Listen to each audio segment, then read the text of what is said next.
Welcome back my YouTube channel पर नए हैं तो चैनल सब्सक्राइब कर दीजिए और लाइक कमेंट जरूर करें। अब तक आपने पढ़ा कि अधिकांश बारिश में भीग रहा था। उसने एक बाइक वाले इंसान को रोककर उससे लिफ्ट मांगी। जैसे ही उस इंसान ने अपना हेलमेट हटाया, अधिकांश देखकर हैरान हो गया कि वो अधीरा थी। अब आगे अधिकांश अधीरा की बाइक पर पीछे बैठा था। वो अपने आप पर संतुलित रखने की कोशिश कर रहा था, लेकिन बार बार ब्रेकर आने से बाइक हिलोरे मार रही थी और वो अधीरा की पीठ से लग रहा था। वो अपने हाथों को पीछे बाइक को पकड़कर संतुलन बनाने की कोशिश कर रहा था, लेकिन हर बार ब्रेकर के कारण वो अधीरा के करीब आ जाता था। अधीरा की पीठ उसके सीने से लग रही थी और वो अपने चेहरे को दूसरी तरफ करने की कोशिश कर रहा था ताकि वो अधीरा के करीब न आ जाए, लेकिन बार बार ब्रेकर के कारण वो अधीरा की पीठ से लग जाता था और वो अपने आप को दूर करने की कोशिश कर नहीं पाता। क्या क्या दिन देखने को पड़ रहे हैं मुझे। कहाँ मैं रॉयल से चलता था और कहाँ मैं एक बाइक पर बैठा हूँ, वो भी एक लड़की के पीछे। अधिकांश मुंह बनाते हुए अपनी किस्मत को कोसते हुए मन में बोला। अधिकांश अपने ख्यालों में खोया हुआ था कि तभी अचानक से ब्रेकर लगने के कारण वो अधीरा की पीठी से जा लगा। अधीरा बहुत तेज गाड़ी चला रही थी, वही अधिकांश को अधीरा के पास से जानी पहचानी सी खुशबू आ रही थी। वो उस खुशबू में खोता जा रहा था। अधीरा के शरीर की खुशबू अधिकांश को मदहोश कर रही थी। अधिकांश ने अपनी आंखें बंद कर लेता है और वो अधीरा की खुशबू महसूस करते हुए मन में बोला। वही खुशबू, वही महक जो कई सालों पहले धरा के पास से आती थी। यही खुशबू सानिया के पास से भी आती है जो कि मैंने महसूस किया था, पर वही सेम खुशबू इस लड़की के पास से कैसे आ सकती है। अधिकांश खुशबू को और पास से महसूस करने के लिए अधीरा के और पास जाता है, जिस कारण अधीरा को अधिकांश की नज़दीकी महसूस होती है। अधीरा अधिकांश को अपने इतने पास आते महसूस करती है तो उसके चेहरे पर एक शैतानी मुस्कान आ जाती है। वो मन में बोली, अब आएगा मजा। वहीं इधर सानिया जब अपने घर आती है तो तनु उसके सामने सवालों की लाइन लगा देती है, जिससे परेशान होकर सानिया तनु को चुप करा देती है। तनु सानिया को घूरते हुए बोली, वो कौन था जो तुमको छोड़ने आया था। सानिया अपने ख्यालों में खोई होती है। वो धीरे से बोली, तेरा जीजा। तनु उसकी बात सुन नहीं पाती है। वो सानिया को हिलाते हुए बोली, क्या बोल रही है, मुझे सुनाई नहीं दिया, फिर से बोल। तनु के चिल्लाने के कारण वो होश में आती है। सानिया इरिटेट होते हुए बोली, क्या है यार, क्यों इतना परेशान हो रही है। तो तू मुझे कुछ बता क्यों नहीं रही है, और तू कंपनी से बिना बताए क्यों चली आई थी। मैं और तेरी वो वानर सेना कितनी परेशान हो गई थी। तरुण और सबके लिए वानर सेना सुनकर सानिया हंस देती है। हंस मत यार, बताओ ना वो कौन था, तनु परेशान होते हुए बोली। तनु की बात सुनकर सानिया फिर अधिकांश के ख्यालों में खो जाती है। चाहे वो अधिकांश से उसके सामने अच्छे से बात ना कर रही हो, पर कहीं ना कहीं वो अधिकांश को पसंद करती थी। और करे भी क्यों ना, अधिकांश था ही बला का हैंडसम। दिल्ली की कोई लड़की नहीं होगी जो अधिकांश सिंह शेखावत को अपने सपने में नहीं देखती हो। सानिया ने बस अधिकांश का नाम सुना था, पर जब उसने उसको देखा तो देखती रह गई। सानिया भी कम सुंदर नहीं थी तो वो भी लड़की, हर लड़की की तरह उसका दिल भी अधिकांश पर आ गया था। लो फिर ये ख्यालों में खो गई। सानिया यार होश में आओ। तनु अब सानिया के गालों को पकड़ते हुए बोली। हाँ हाँ बोलो यार, ये क्या कर रही हूँ मेरे गाल, सानिया दर्द से कराहते हुए बोली। सानिया देख, तुझको मेरी कसम है, बता वो सांवली सूरत, तीखे नैन, नक्श, लंबा सा लड़का कौन था। तनु की बात सुनकर सानिया उसको अपनी एक आंख ऊपर करके देखते हुए बोली, बहुत तेज है तेरी नज़र, 5-10 मिनट में पूरा स्कैन कर लिया। हाँ यार बहुत तेज है नज़र, इसलिए पूछ रही हूँ उसके बारे में। सानिया अपनी मुस्कान छुपाते हुए बोली, वो डब्ल्यू की कंपनी के सीईओ अधिकांश सिंह शेखावत हैं। और फिर वो सब कुछ तनु को बता देती है। सानिया की बात सुनकर तनु खड़े होते हुए अपनी आंखें बड़ी बड़ी कर लेती है और हैरान होते हुए बोली, क्या वो इतनी बड़ी कंपनी का मालिक तुमको बारिश में छोड़ने आया था। सानिया मुस्कुराते हुए हाँ में सर हिला देती है। तनु बेड पर धड़ाम से गिर जाती है। वो अपना हाथ अपने दिल के पास रखते हुए बोली, हाय काश कोई मेरे लिए भी इतना करता यार। सानिया, और तूने उससे लड़ाई की, पागल हो क्या तुम। तनु सानिया के सर पर मारते हुए बोली, यार मैं और क्या करती, मुझे कुछ समझ नहीं आ रहा था। उस वक्त मेरे मुंह में जो आया बोलती गई। सानिया मासूम सी सूरत बनाते हुए बोली, चल कोई नहीं, अगर वो तुझे पसंद करता है तो वो खुद तेरे पास आएगा। चल जल्दी से खाना खा के सो जाते हैं, कल कॉलेज भी जाना है ना। तनु की बात सुनकर सानिया ने जल्दी से खाना खाया और फिर वो दोनों बेंच पर लेट जाती हैं। सानिया कुछ सोचते हुए बोली, यार तनु, मैंने ज्यादा तो नहीं बोल दिया उसको, कहीं उसको बुरा लग गया और फिर वो मुझे परेशान करेगा तो। सानिया की बातें सुनकर तनु हंसते हुए बोली, क्यों, वो क्या तेरा वो आशिक भेड़िया है जो वो तुझे परेशान करेगा? भेड़िए की बात सुनकर सानिया मुंह बनाते हुए बोली, क्या यार तनु, तूने भी किस वक्त पर उस भेड़िए का नाम ले लिया, अब मुझे सपने में पक्का वही दिखेगा। तनु हंसते हुए बोली, पता भेड़िए की जगह वो तेरा हीरो अधिकांश सिंह शेखावत दिख गया तो। ये बोलकर तनु सानिया के पेट पर गुदगुदी करने लगती है। कुछ देर तक हंसती मजाक करने के बाद दोनों सो जाती हैं। वहीं इधर अधिकांश के इतना खुद के पास आने से अधीरा के चेहरे पर एक शैतानी मुस्कान आ जाती है। वो मन में बोली, अब आएगा मजा। ये बोलकर अधीरा बाइक को रोक देती है। बाइक रोकने के कारण अधिकांश होश में आता है। वो अधीरा को देखने लगता है। अधीरा बहुत शांत स्वर में बोली, उतरो। क्यों, अभी तो हम पहुंचे भी नहीं हैं। अधिकांश हैरानी से बोला। अधीरा फिर से बोली, उतरो तो। अधिकांश उतर जाता है और अधीरा को घूरने लगता है। अधीरा बाइक खड़ी करके अधिकांश के सामने खड़ी हो जाती है और हाथ बांधते हुए बोली, क्या कर रहे थे तुम? क्या कर रहा था मैं? अधिकांश अपने दोनों हाथों को आगे करते हुए अपने कंधे ऊपर करते हुए बोला। अधिकांश की बात सुनकर अधीरा उसके पास जाती है और उसको घूरते हुए बोली, देखो मिस्टर, जो भी तुम्हारा नाम है। अधिकांश सिंह शेखावत नाम है मेरा। हाँ वही, मिस्टर अधिकांश सिंह शेखावत। ये गलती से मत सोचना कि लड़की रात में अकेली है तो कुछ भी उसके साथ करोगे और वो कुछ कर भी नहीं पाएगी। अधीरा अपने हाथ को मोड़ते हुए अधिकांश से बोली।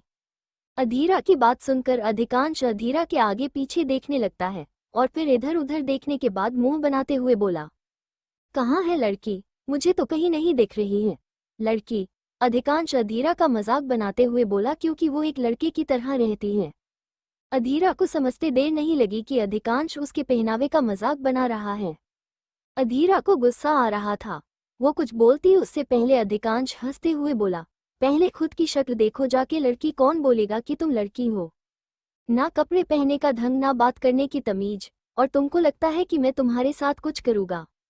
मेरे इतने भी बुरे दिन नहीं आए हैं जो मैं तुम जैसी लड़की के साथ कुछ करूं। अधिकांश सिंह शेखावत के पास लड़कियों की कमी नहीं है। अधिकांश की बातें सुनकर अधीरा को बहुत गुस्सा आ रहा था। वही मौसम भी ठीक होने का नाम नहीं ले रहा था। बारिश और तेज हो गई थी, जिसमें अधिकांश और अधीरा भीग रहे थे। वो अधिकांश का कॉलर पकड़ते हुए अपनी जलती हुई नजरों से उसे देखते हुए बोली, क्या बोला तुमने? मैं लड़की नहीं हूँ। तुम्हारी इतनी हिम्मत, तुमने मेरे अस्तित्व पर उंगली उठाई। मैंने अगर लटके वाले कपड़े और बाइक क्या चला ली तो मैं लड़की नहीं रही। अधीरा चिल्लाते हुए अधिकांश को बोले जा रही थी। अधिकांश को भी गुस्सा आ रहा था। उसको भी पसंद नहीं था कि कोई उसके साथ ऐसे बर्ताव करे। फिर तो इस लड़की ने एक दिन में 2 बार उसकी बेइज्जती की है। कॉलर छोड़ो मेरा। तुमको पता नहीं है तुम किससे पंगा ले रही हो? अधिकांश दांत पीसते हुए बोला। नहीं पता और मुझे जानना भी नहीं है। सुबह ही बोला था मैंने, फिर मुझे अपनी शक्ल मत दिखाना, लेकिन तुम नहीं माने ना। अधीरा उसको झिंझूरते हुए बोली। बस करो लड़की, और सॉरी सॉरी, मैं तो भूल गया तुम लड़की कहाँ हो। तुम तो नहीं नहीं, तुम ना लड़के हो और ना लड़की, फिर तुम क्या हो? ये बोलकर अधिकांश जोर जोर से हंसने लगता है। अधिकांश अधीरा को बस चिढ़ा रहा था। वो उसका मजाक ही बना सकता था इस वक्त, क्योंकि छोटी सी लड़ाई के कारण वो किसी इंसान की जान नहीं ले सकता था। भेड़ियों के भी कुछ उसूल थे जिन्हें उनको पूरा करना था। अधीरा से अधिकांश की हंसी बर्दाश्त नहीं हो पा रही थी। वो उसको गुस्से में घूरती हैं और फिर उसके पास आके उसको अपनी तरफ करती हैं। अधीरा के ऐसे करने से अधिकांश हैरान हो जाता है। उसकी हंसी भी अब गायब हो गई थी। वो आंखें बड़ी बड़ी करके अधीरा को देख रहा था। अधीरा के चेहरे पर बारिश की बूंदें धीरे धीरे उसके होठों तक जा रही थी।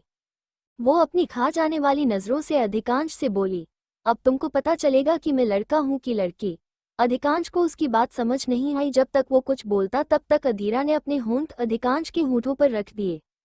जैसे ही इन दोनों के होठ एक दूसरे से जा मिले, वैसे ही एक जोरदार बिजली गरजती है। दोनों अंधेरे में एक दूसरे को चूम रहे थे। इधर सानिया अचानक से चिल्लाते हुए उठ जाती है। आगे जानने के लिए पढ़ते रहिए इश्क की एक दास्तां। अब इससे आगे नहीं लिखा गया। रात भी बहुत हो गई है, तबीयत भी ठीक नहीं है, सुबह जल्दी भी उठना है, इसलिए आज के लिए इतना। नेक्स्ट पार्ट का इंतजार कीजिए। बारिश धीरे धीरे बंद होने लगी थी। मौसम साफ होने लगा था। अधीरा और अधिकांश एक दूसरे में खोए हुए थे। अधीरा बहुत उत्साहित होकर अधिकांश को किस कर रही थी। अधिकांश उसे दूर होने की कोशिश करना चाहता था, पर पता नहीं कौन सी ऐसी ताकत थी जो उसको अधीरा के पास से उसे दूर होने नहीं दे रही थी। अधिकांश धीरे धीरे उसके होठों को अपने होठों में लेने लगता है।